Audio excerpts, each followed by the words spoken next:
David Goggins, often referred to as the hardest motherfucker on planet Earth. The only member of the U.S. Armed Forces to have completed Navy SEAL training, U.S. Army Ranger School, and Air Force Tactical Air Controller training. Anything that makes me feel that fear feeling is gonna get overcome. Fear is my ultimate guide. The worst thing in life that happens to a man is they get civilized, or a woman, anybody. Because you lose the hunger for life. That's my biggest fear, is I get to the point where life has come to me and I have that feeling of I've arrived. Most of life, you're alone. Up here, you're alone. Yeah, we can be our worst enemy. During the morning time, I build the armor. I face the world. Because now I know there's gonna be some disappointments along the way, every day. That's life. But if you face disappointments already in victory, the things I can control is I can control my run. I can control how my house looks, how my world is. I can control that, so I've won. Open my door of life. Life starts to beat me down. I'm facing it with the body armor that I created. We all look for toughness. We all want it, but we look for it in a comfortable environment. You will not find toughness in a comfortable environment. The only way you find it is to drown yourself in a position where you're just out of sorts, where you can't swim and you're drowning. Trying hard is something in your mind just doesn't stop, where you know 2 hours isn't enough. It's all about reality and what you're basing things off of. You have to have the truth to have a starting point. If I'm lying to you about who I am, there's no starting point. There's a false reality. You have to create the real reality. Where the fuck am I gonna start from? Once you come face to face with who you are, you have a starting point. I'm not real smart. I have no courage. I have no self-esteem. I have no nothing. Nothing. That's my starting point. Now we can move from there. We like to surround ourselves. It makes us feel so good. Those people who say, it's okay. It's okay. It's not okay. It isn't okay, man. And I get it, society's changing. We love to feel wanted and loved. Trust me, that's all important. It is.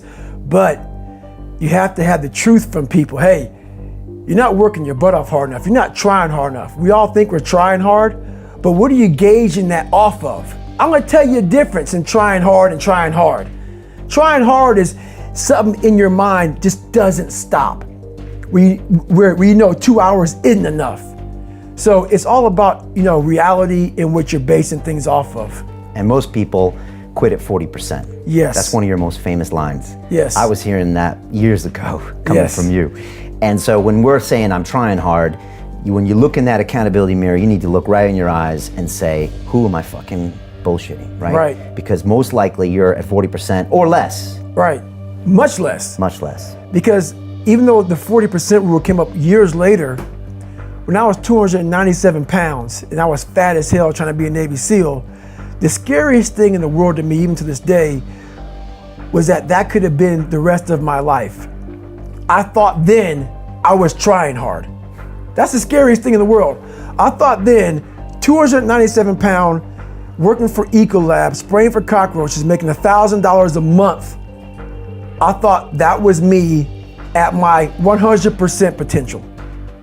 Come to find out, a few years later, I wasn't anywhere near that. 106 pounds less, graduated Navy SEAL training, went on to do all these other things. Looking back on that was me trying hard. That's why people gotta understand, what is in us, we have no idea until we start trying hard. The younger generation, most of this generation quits the second they get talked to. You did this wrong, or they get yelled at. It's so easy to be great nowadays, because everybody else most people are weak. This is a softened generation. So if you have any mental toughness, any ability, if you have any fraction of self-discipline, the ability to not want to do it but still do it. I hate to run. And what makes me so crazy, people go, well, why do you run if you hate it? What are you talking about? It wasn't until I changed that mentality that I became somebody. But if you can get through to doing things that you hate to do, on the other side is greatness. That's what people don't understand. By me running, I am callous in my mind. I'm not training for a race. I'm training for life. I'm training my mind and my body and my spirit so it's all one, so I can handle what life is gonna throw at me. Because the life I've lived, it throws a whole bunch at you. But what motivated me through that whole process was the fact that this kid came from that. I'm in the hardest training in the world, in the worst shape of my entire life. What if I can graduate amongst these studs? Wow. All these guys around me are studs. They're stallions, they're gladiators in my class. They're all healthy, most of them. They're not broken like this. They may have some, everybody's sick going through that training. Yeah. But if I can graduate, it would change everything for me. If I can start the hardest training in the world, broken, and graduate. So my mind fed off of that. You are now, from the weakest man, you are now the hardest man to ever live. If you can do this. If you can do this. Life is one big mind game, and you're playing it with yourself. Is it true? I don't care. It got me through the hardest training, starting out broken. Where most people quit, I had just started. And when you take that mindset and you learn to flip that around, that's what made me powerful. And my body followed. And 3 months later, my stress fractures were healed by running on them. I never had them since. I'm 43 years old. I ran 7,000 miles in 2007. Haven't had a stress fracture since. And I'm not saying to do that. I'm just saying that when the mind and the body connect and you don't give yourself a way out, the only way out for me at that time was death. I'm going to be a Navy SEAL. Or I'm going to die. Or I'm going to die trying, period. And my body said, roger that. How will you learn from me? People take so much offense to me. You will never learn from people if we always tap dance around the truth. Oh God, I love that. We tap dance around the truth by finding the right words so I don't hurt you because you have thin skin.